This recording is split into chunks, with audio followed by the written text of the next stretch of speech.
ಎಲ್ಲರಿಗೂ ನಮಸ್ಕಾರ. UI KP Srikanth ಅವರು ಮತ್ತು ಲಹರಿ ಸಂಸ್ಥೆಯವರು ಮತ್ತು ನಮ್ಮೆಲ್ಲರ ಪ್ರೀತಿಯ UP ಸರ್ ಈ ಕಾಂಬೋ UI ಆ್ಯಕ್ಚುಲಿ ಫೋಕಸ್ ಸಿಗೋವರೆಗೂ ಸಿನಿಮಾ ನೋಡ್ತಾ ಇದೆ.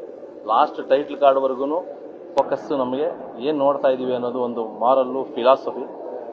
UI ಸಿನಿಮಾ ನಾನು 2ನೇ ಸತಿ ಬಂದಿದ್ದೀನಿ. ಇವತ್ತು 2ನೇ ಸತಿಗೂ ಕೂಡ ನಾನು ಮೊನ್ನೆ ಒಂದು ಇಂಟರ್ವ್ಯೂಲ್ಲಿ ಹೇಳಿದಾಗೆ ಇದೊಂದು 150-200 ಪುಸ್ತಕ ಒಂದು ಲೈಬ್ರರಿ ಓದ್ದಂಗೆ, ಇದು ಒಂದು ಯಾವುದೋ ಒಂದು ಪುಸ್ತಕ ಓದ್ದಂಗಲ್ಲ. UI ಸಿನಿಮಾ ಒಂದು ಲೈಬ್ರರಿನೇ ಸ್ಟಡಿ ಮಾಡಿದಾಗೆ ಬರೀ 2.5 ಅವರಲ್ಲಿ ಪ್ರಪಂಚದ ಎಲ್ಲ ಮಜಲುಗಳನ್ನು, ರಷ್ಯಾ, ಅಮೇರಿಕಾ, ಯುದ್ಧ ಇರ್ಬೋದು, ನಮ್ಮ ಬ್ರೈನಲ್ಲೇ ಗೊಂದಲ ಇರ್ತಕ್ಕಂಥ ಒಳ್ಳೆಯವನು ಕೆಟ್ಟವನು ಇರ್ಬೋದು, ಕಲ್ಕಿ ಮತ್ತು ಸತ್ಯ ಇರ್ಬೋದು, ಇದನ್ನು ನಾನು ಮಾತುಗಳಲ್ಲಿ ಹೇಳೋದಕ್ಕಿಂತ ಹೆಚ್ಚಿಗೆ ಪ್ರತಿಯೊಬ್ಬರು ಮಿಸ್ ಮಾಡದೆ ಈ ಸಿನಿಮಾನ ನೀವು ನೋಡಿ ಡಿಕೋಡ್ ಮಾಡಿ ಎಂಜಾಯ್ ಮಾಡಿ. ಈ ಥರದ ಸಿನಿಮಾಗಳು ಖಂಡಿತವಾಗ್ಲೂ 10 ವರ್ಷಕ್ಕೆ ಒಂದೇ ಬರೋದಿದ್ದು, ಪ್ರತಿ ವರ್ಷಕ್ಕೆ 250 ಸಿನಿಮಾ ಬರುತ್ತೆ.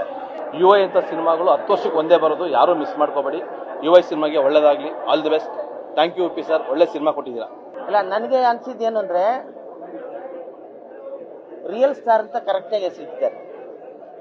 ರಿಯಲ್ ಸ್ಟಾರು ರಿಯಲೇ ಹೇಳಬೇಕು, ರಿಯಾಲಿಟಿ ಹೇಳಿದ್ದಾರೆ. ನಾವೆಲ್ಲ ಬದುಕ್ತಾ ಇರೋದೇ ಒಂದು ಏನು ಹೇಳ್ತೀರ, ಕನಸಿನ ಲೋಕದಲ್ಲಿ. ನಾವಿರೋದೇ ಕನಸಿನ ಲೋಕದಲ್ಲಿ, ರಿಯಲ್ ಲೋಕಕ್ಕೆ ನಾವು ಬರೋದೇ ಇಲ್ಲ. ಅದಕ್ಕೆ ನಮ್ಮನ್ನು ಮನಸ್ಸು ಅನ್ನೋದು. ಅದರಿಂದ ರಿಯಲ್ ಲೋಕಕ್ಕೆ ಬಂದಾಗ ಮಾತ್ರ ಈ ಸಿನಿಮಾ ಎಲ್ಲರಿಗೂ ಅರ್ಥ ಆಗಿಬಿಡುತ್ತೆ. ತುಂಬ ನೀಟಾಗಿದೆ, ಕ್ರಮಿಸಿ ಮಾಡಿದ್ದಾರೆ, ಏನೇನೋ ತಲೆ ಕೆಡಿಸಿದ್ದಾರೆ ಅಥವಾ ಫೋಕಸ್ ಮಾಡುವಂತ ಹೇಳಿದ್ದಾರೆ, ಅರ್ಥ ಆಗ್ತಾ ಇಲ್ಲ. ಆ ಥರ ಎಲ್ಲ ಈ ಸಿನಿಮಾದಲ್ಲಿ ಉಪೇಂದ್ರ ಅವರು ಮಾಡಿಲ್ಲ ಅಂತ ನನಗನ್ನಿಸ್ತಾ ಇದೆ.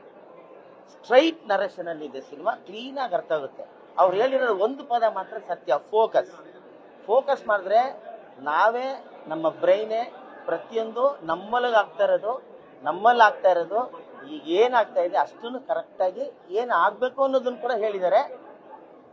ಅಷ್ಟರಲ್ಲಿ ಕಟ್ ಮಾಡಿದ್ದಾರೆ.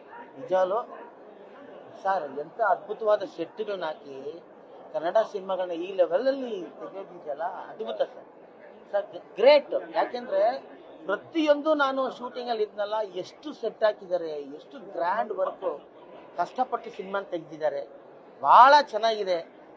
ಅರ್ಥ ಮಾಡ್ಕೊಳ್ಳೋದು ಬಿಡೋದು ಅದು ಆಮೇಲೆ ಪ್ರಶ್ನೆ. ಫಸ್ಟು ಏನು ಹೇಳ್ತಿದ್ದಾರೆ ಅಥವಾ ಸಿನಿಮಾ ಹೆಂಗೆ ತೆಗೆದಿದ್ದಾರೆ, ಯಾವ ಲೆವೆಲ್ ಇದೆ, ಎಷ್ಟು ಗ್ರ್ಯಾಂಡ್ ಆಗಿದೆ ಅನ್ನೋದನ್ನ. ಸಿನಿಮಾ ಇರೋದೇ ಎಂಟರ್ಟೈನ್ಮೆಂಟ್, ಆ ಎಲ್ಲ ಎಂಟರ್ಟೈನ್ಮೆಂಟ್ ಸಿನಿಮಾದಲ್ಲಿ ಇದೆ. ಎಲ್ಲ ನಮ್ಮ ಆಡಿಯನ್ಸು ಬಂದು ಸಿನಿಮಾ ನೋಡ್ಬೇಕಷ್ಟೇ, ಖುಷಿಯಾಗಿ ಬಂದರೆ ಎಂಜಾಯ್ ಮಾಡ್ಬೋದು.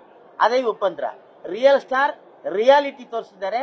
ರಿಯಾಲಿಟಿನ ಬಯಸೋರು, ಕನಸಿನ ಲೋಕದಿಂದ ರಿಯಲ್ ಲೋಕಕ್ಕೆ ಬರೋರು ಬಂದು ನೋಡಿ. ನಮಸ್ಕಾರ.